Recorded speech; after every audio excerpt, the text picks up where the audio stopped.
What do you give away for free, and what do you reserve for your paying customers? Now that's the million-dollar question. You may be launching a new product or iterating on an existing one, but I find balancing free user growth and monetization a difficult conversation to have.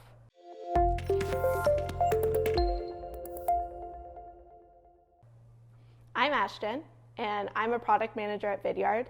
If you're not familiar with Vidyard or myself, Vidyard is a solution that makes creating and sharing video easy for businesses. And I focus on our free to paid conversion strategy. In 2019, my team launched Vidyard's free and entry-level pro offerings. In this talk today, I'm going to share with you the decision-making process we took in the initial launch of what we should put into our free and to our paid, and the decision-making process we continue to use today as we expand on our offering. Now, while you watch this talk, I encourage you to keep in the back of your mind that I do not believe in a one-size-fits-all model. What I'm going to share with you today is an exercise that I encourage you to do either by yourself or with your team to continuously make decisions that you feel confident in. Back at the beginning of 2019 is when I started my research for Vidyard's free offering. And back then, Vidyard already had a feature-rich enterprise solution. So that made the decision of figuring out what we offer for free a little complex, because we had to consider a whole paying user base and if they would churn down to our free offering, as well as a whole organization that was used to being sales-led and now had to adapt to a product-led growth model. The first question we came upon, which many of you probably did, is do we limit on usage or limit on the feature set? Ultimately, after some research, we decided to give unlimited videos for a streamlined set of features, and that was primarily for two reasons. One, we believe that having a streamlined first experience, a simple experience, helps your users see the value of your product faster. So when a new user comes to your product, if you have bells and whistles, they can get distracted, but by pushing them to see the value that you intend to give them allows them to get to that aha moment faster. And second, we believe, or I firmly believe, that if a portion of your users can't stay on your free product forever, it probably wasn't a good enough free product to start with.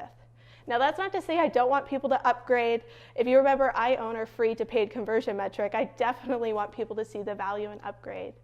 But I also believe in having sustained value in your free product.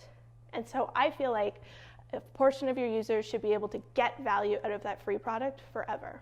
So we decided to do a streamlined feature set, but we had to decide what those features were in our free and our paid offerings. When it came to making this decision, keeping in mind we wanted to be simple and deliver value, I asked myself one question. When someone comes to Vidyard for the first time, what problem are they trying to solve? Now, when I ask you to think about the user problem, I would encourage you to think about a product's pricing page. And you might see a couple different tiers, starting with the free tier and then their next tier up. Then there's a little byline underneath that describes what that tier means. And it was likely written by a product marketer. But I want you to not think of that as marketing speak, but what you're building towards.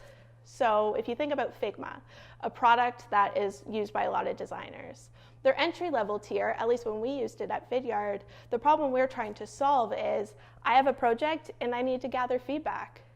Their next level up is I'm a team of designers and we need to collaborate and share assets. HubSpot's pricing page was one I kept coming back to in my research. If you look at HubSpot's entry level, they say it's for marketers who want to generate leads and start engaging with those leads. But if you look at their next price point up, they start to talk about automation. This is on their pricing page, but what I loved about it was as a HubSpot user, I knew when the right time for me to upgrade was because I had a new problem I needed to solve. If I needed to do automation, that's when that tier was right for me. And I wanted pricing for Vidyard to be as simple for our users to understand. So when I was thinking about Vidyard Free, I asked myself, what problem are they trying to solve? They just want to get a video out as fast as possible. So the features I added to the free tier were meant to decrease the amount of friction and remove barriers it took for them to create, upload, and share a video. A concrete example of this was trimming. As I mentioned, we already had an enterprise product and trimming was there. So it might seem obvious to some that it should be free, but it was a decision that I had to go through.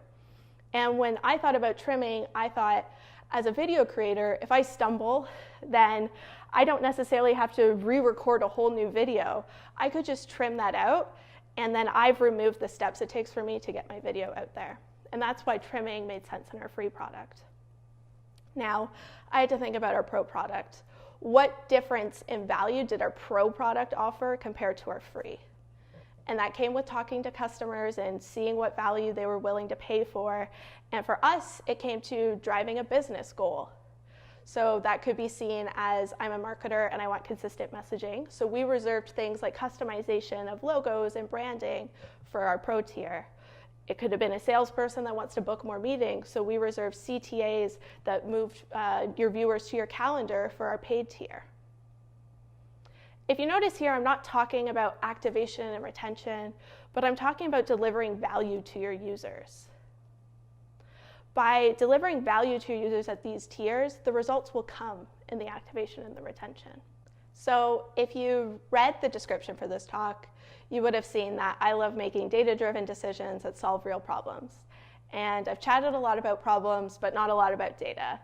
And the truth is, I really think you should be measuring and making decisions based on what you're seeing. But the hard part is measuring value. I personally feel like measuring things like retention and activation relatively easy, especially once you make the definition. But measuring value can be difficult. If you think about our free tier, I said they're trying to get a video out as fast as possible. Arguably, you could say they're trying to get a message out as fast as possible, which needs a view. So the things I should be measuring aren't just our conversion from sign up to creating a video, it's the time it takes you to create a video. Is it fast? Maybe your batting average between videos created and views had. If you're not getting the views, are you really getting the value? And by measuring value, we can see that the features that we're putting in our free and our paid offering are delivering what we are showcasing. Sometimes when you launch something, it's hard to see a measurable change in the higher level metrics, but by going a level deeper, you can see those statistically significant results. Focusing on delivering value and measuring that value is really what formed the majority of our free and our paid offerings. But at this point, I still had one really big question to answer, and that was, were we ready to go to unlimited videos? The reality is, if you look at our market, some competitors do limit on videos because usage is definitely a lever that works for a lot of people. So why shouldn't it work for us? Or why should we do something different? And the way I approach this question is by taking a moment to be honest with myself and honest with us as a company and ask the question, why do we want a free product? What benefit is there? And sure, there's things like we want to solve a problem right away and get people in the door so they see the value of Vidyard. And yes, that's all true, but there is also another component if you're similar to us, and there's a virality piece. When people share content on our platform, they share it in an experience, assuming that they're free, that's branded with our brand.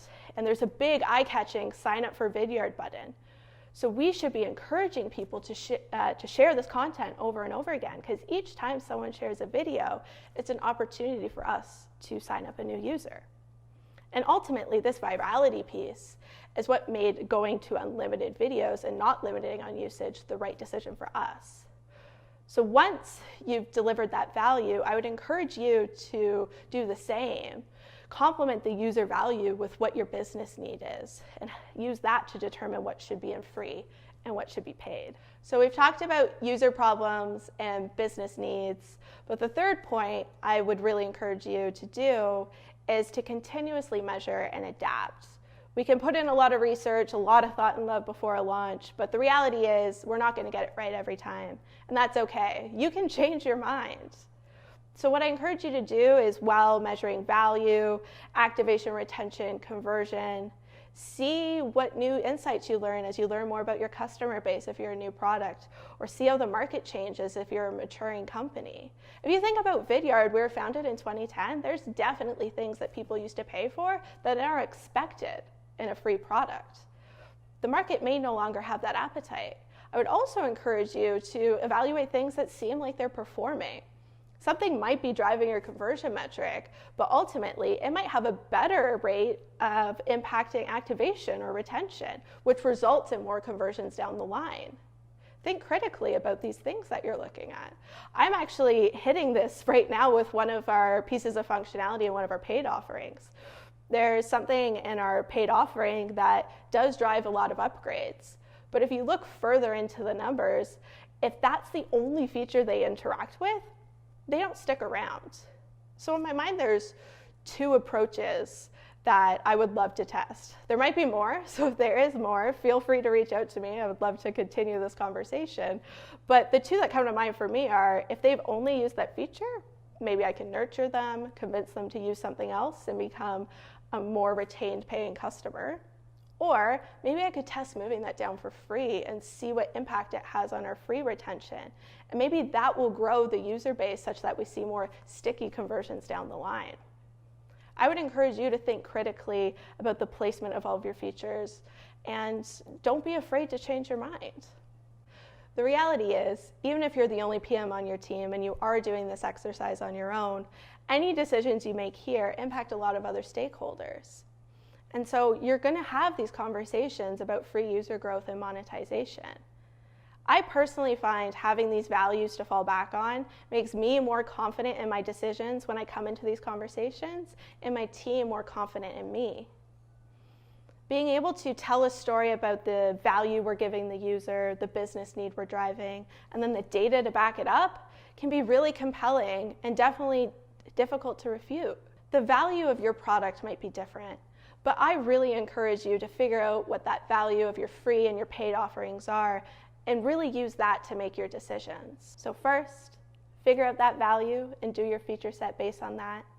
2, be honest with yourself about your business need. And 3, be okay to measure and adapt and change your mind. Let's be honest. Outside of the people watching this video, people don't often talk about the product that showed them the right upgrade prompt at the right time. They talk about the product that solved the right problem at the right time. Thank you for watching my video. I hope it helped, and thanks. Bye.